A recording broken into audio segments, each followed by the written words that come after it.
I'm going to change gears a little bit, and I'm going to talk a bit more about immunological mechanisms underlying the treatment, the current antiviral treatments for hepatitis B. And let me see if I can make this work. Yeah.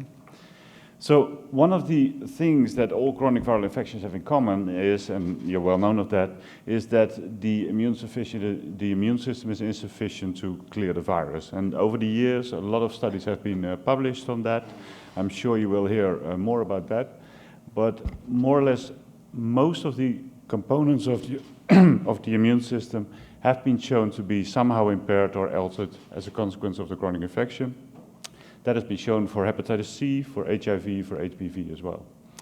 And so one of the nice ways of showing the effect of the viral load on your immune system is indeed to see, to start to treat patients and see if certain components restore. And so for hepatitis C, that has been done. It was quite difficult for a long period of time, but has been done by a couple of groups, by Robert Timmer, by Barbara Rehman, by Heide Wedemeyer, and also by us. And the advantage of hepatitis C is that in a very short period of time you get complete viral elimination. You get restoration of your ALTs. See if I can get this to work. Yeah. And what you also get is very soon afterwards a restoration of your CD8 response, lowering of cytokines such like IP10, and also a normalization of ISGs, NK cells, etc. So a couple of groups have shown this, and especially in hepatitis C, where you have complete cure, complete eradication of your virus, most of the components of your immune system is shown to be restored. And I have to stress that it's not, even in hepatitis C, where you have full eradication, it's not full restoration, so there's certain components that are still altered.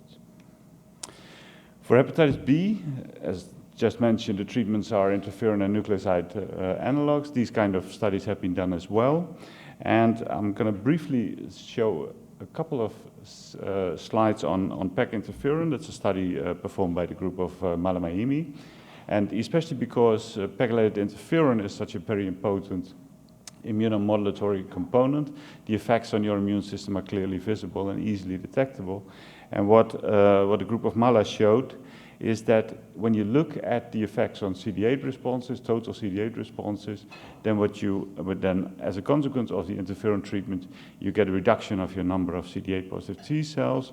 If you stop treatment at a certain point, you get some sort of rebound. And if you look at the interferon gamma responses by the CD8 cells, they don't improve.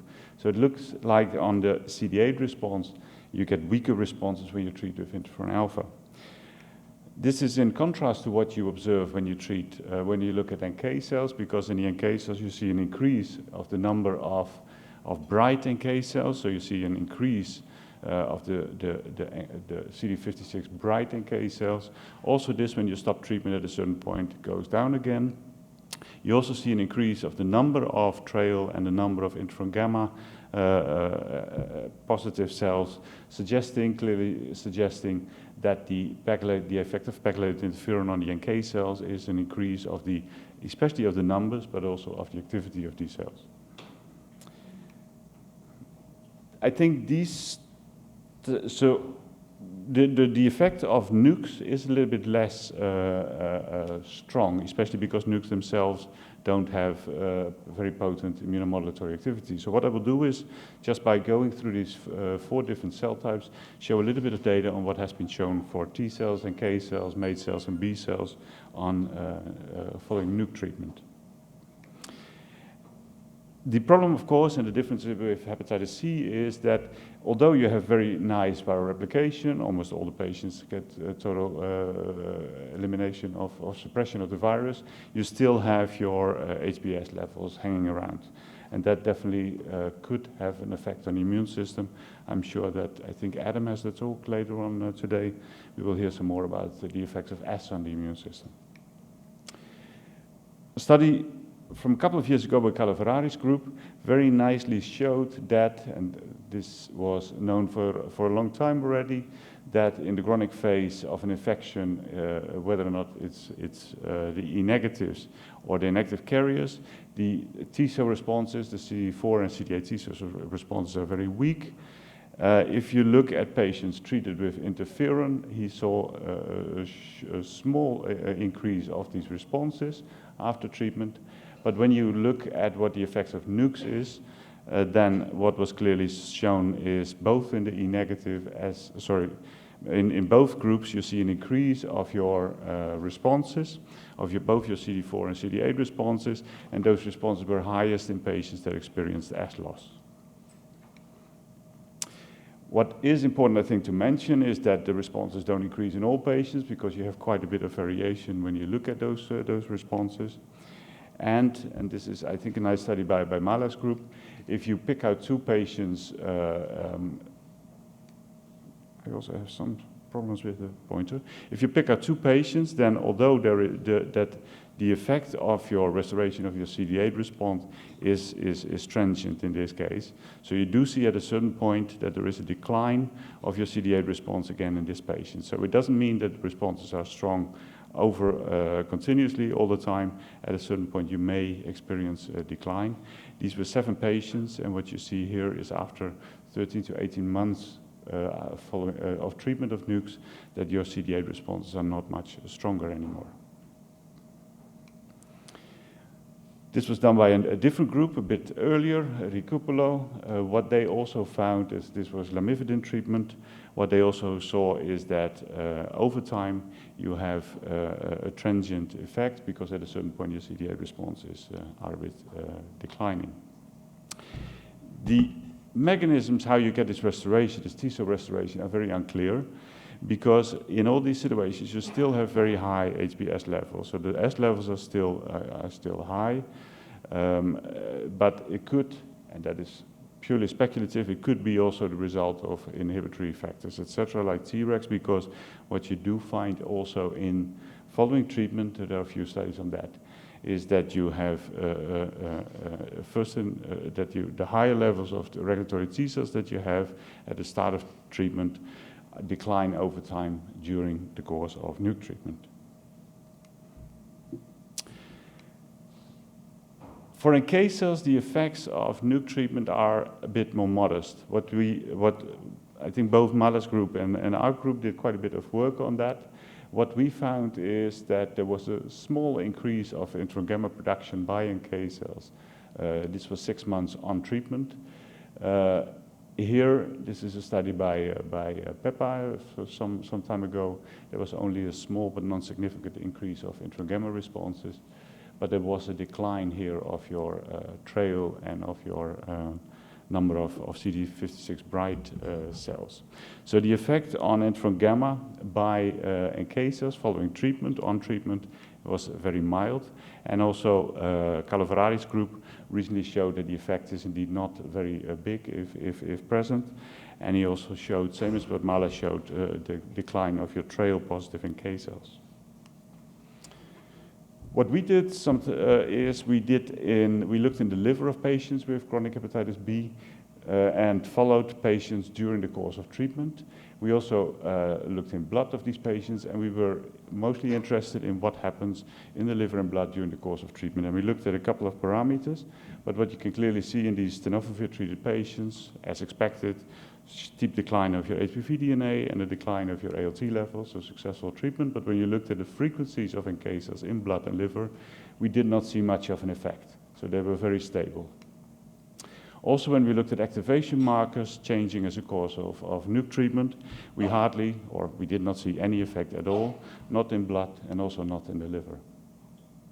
So the thought that we had was, okay, maybe indeed because the viral load and the ALT levels decline, the S level is still high. Maybe when we look later in time, look at those patients who had a decline in S and then see if we can then see an effect. So what we did is 5 or 6 years, I think I count 6 years after treatment, we asked some of these patients again to come back to the hospital, and some of them had a decline of HBs, but again we could hardly see an effect. I mean, we see a little bit of fluctuation, but we have to keep in mind that this was 6 years later, so we cannot look at the very small effects. So I think overall, on NK cells, the effects of nukes are very mild and modest in blood, but also at least at the parameters we looked at in the liver. going to show you two other cell types that have not received a lot of attention and the effect of nukes on that. One is the mate cells. And so mate cells are innate like T cells enriched in the liver and gut and highly responsive to IL-12, IL-18, to cytokines and vitamin B metabolites. What we observed, what we found is that when assessing these mate cells, we do not find that the numbers are reduced, because that is what you find in HCV and in HIV infections, but so not in HBV. But we found that these mate cells are more activated. These were from blood. When we looked what nuke treatment does on these cells and the activation especially of these cells, and these are paired samples, we found that they decline the activation status of these cells and also may decline the interferon gamma production of these cells. So it looks like you get normalization of these mate cells as a consequence of the therapy. The last cell type that I want to discuss is the B cells, because not too much work has been done on that. I think both Mala and Antonio Bertoletti have had some nice papers recently published on B cells. And so what we did is we looked for antibody responses in patients across the various phases. What we found, and that has been published before, is we found some fluctuating levels of the core antibody in the various clinical phases, and the anti-S antibody levels in serum are very low.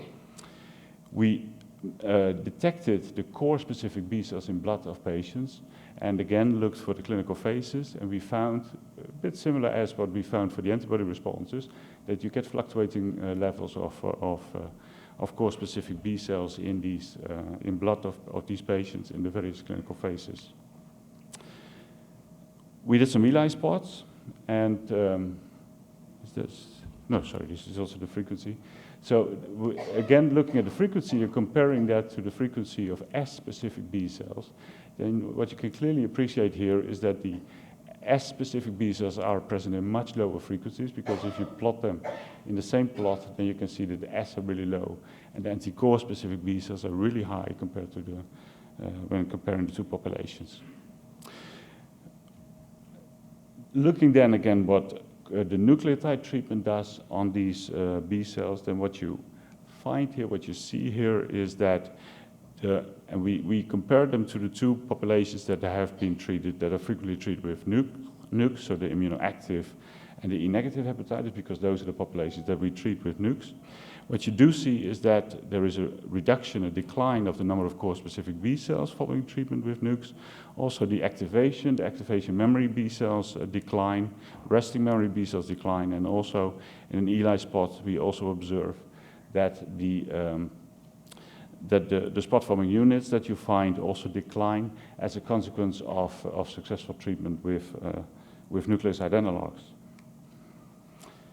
We checked for activation status of these B cells, and what we do find then is that the activation status of B cells increases a little bit. I mean, it's a slight increase, but at least it's not a decline.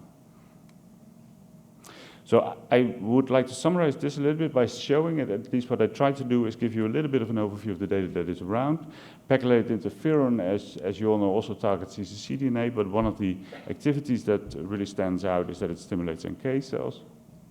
For nukes, of course, the potent inhibition of our replication, but also the well-known effect on the T cells.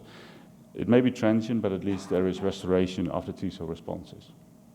So the question then is, of course, what kind of immune status do you need when testing the new compounds? And I think that is quite a difficult thing to answer. But I think overall what you can say that for most of these novel compounds, at least the T cell response is a beneficial response to add, especially for the vaccinations, for the checkpoint inhibitors. I mean, it's good to have good T cell responses.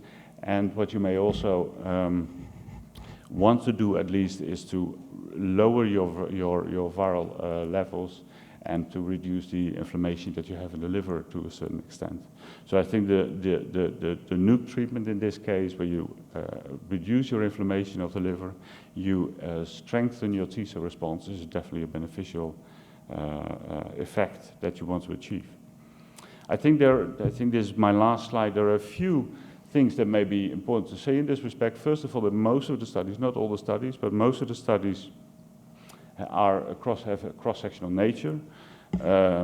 which longitudinal studies, of course, follow up patients over time would be beneficial, at least in the larger studies, but of course these samples are relatively difficult to get.